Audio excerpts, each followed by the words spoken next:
Reset. Good afternoon. Thank you for coming to this media briefing. My name is Frank Fisher. I am the FBI Media Coordinator for the FBI Albuquerque Division.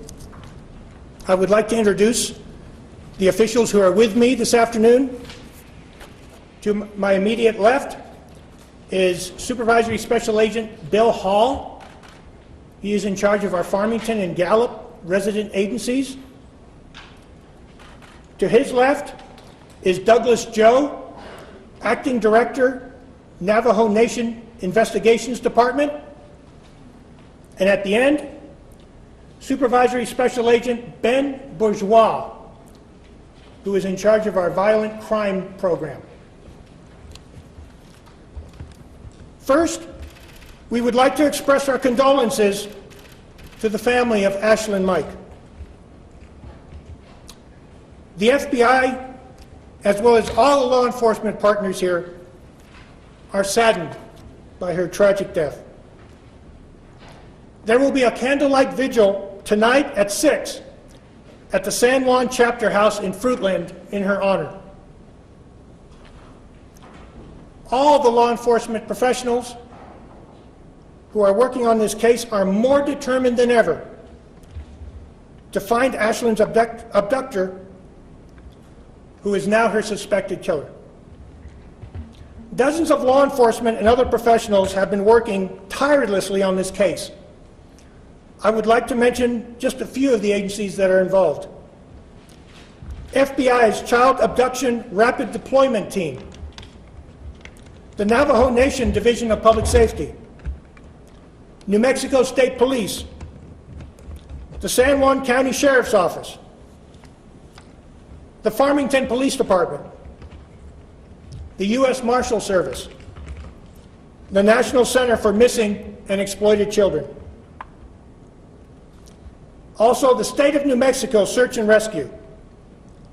Thank you very much to the many civilians who have volunteered their time on this case. I am going to explain now very briefly what happened and when. Please keep in mind there is much in this case that we cannot talk about, and the investigation is ongoing. These gentlemen to my left are very busy and they have to get back to their jobs, so we will outline very briefly what has happened. We will take some questions, but please keep in mind there are many questions we will not be able to answer. Yesterday after school, 11-year-old Ashlyn got off the bus with her younger brother in Lower Fruitland.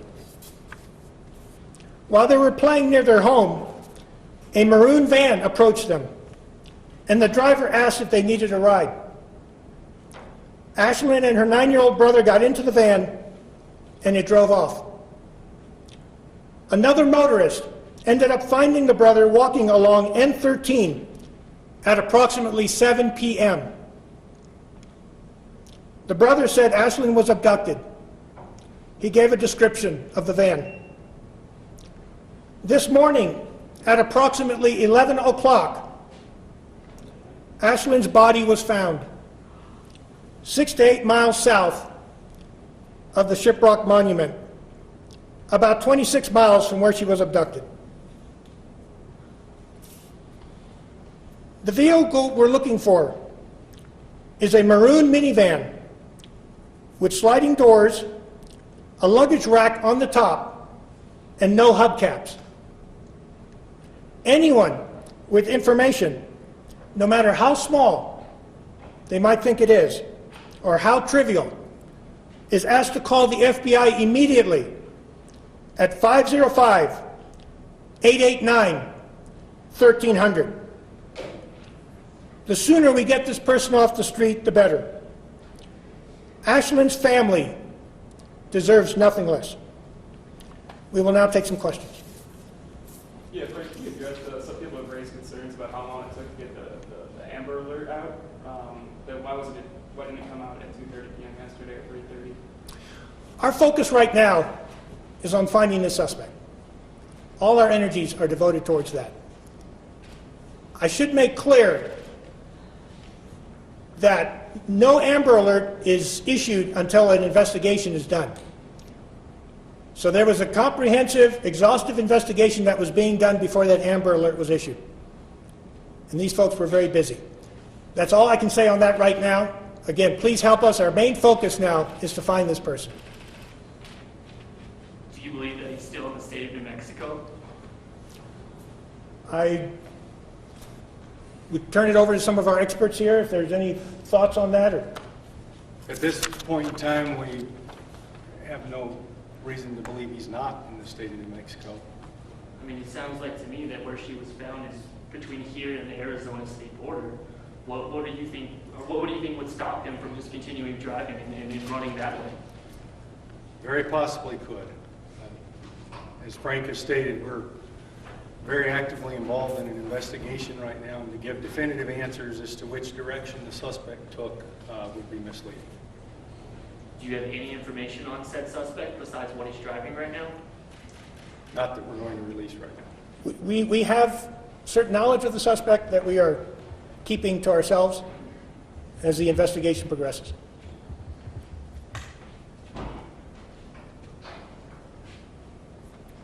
Can you say what kind of injuries girls sustained? Not at this time. We're not going to talk about her injuries. We really, really want to focus on helping us find this suspect and getting him off the street.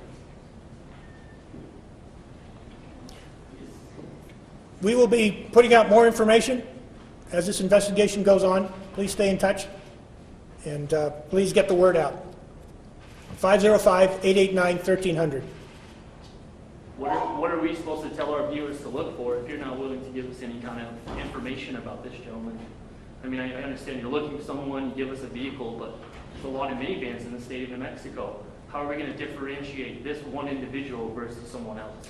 Look for this maroon minivan with sliding doors, the luggage rack on the top, no hubcaps. Again, that's what we're going with right now.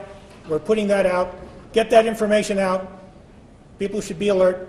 And again, like I said, no matter how trivial the tip or the information is that they think they may have, please call us and let us investigate that. Frank, the Navajo Nation is a very expansive place. There's a lot of places to hide. Does that hinder your investigation on its face right there? I want to make clear that we have dozens of law enforcement professionals working this case, including very actively with the Navajo Nation. If this person is hiding somewhere, we'll find him. We'll find him. It may not be today, but we will find him. I think all the law enforcement professionals here are determined to find this person and bring this person to justice. Ashlyn, there was no reason for Ashlyn to have suffered this way. Is there any evidence that this guy might have been active in the neighborhood or seen in the neighborhood before Ashlyn went? That's still under investigation. We have dozens of agents canvassing all those leads, knocking on doors, calling people. If that information is out there, we'll find it. Frank, I've spoken with a lot of people around here, a lot of parents. They're concerned. They have children that go to the same school. They have children that play in the same area. How are you guys ensuring the safety of everyone else right now? The best way we can ensure the safety is for parents to be alert of their surroundings, and also to please pass the word, to call us if they see anything suspicious in their neighborhood. If the children say something, that they were approached by somebody, do not just take it for granted. Call us immediately. Pick up that phone. And we're on the phone 24 hours. Send in those tips. And we want to, like I said, we want to get this guy off the street as soon as possible.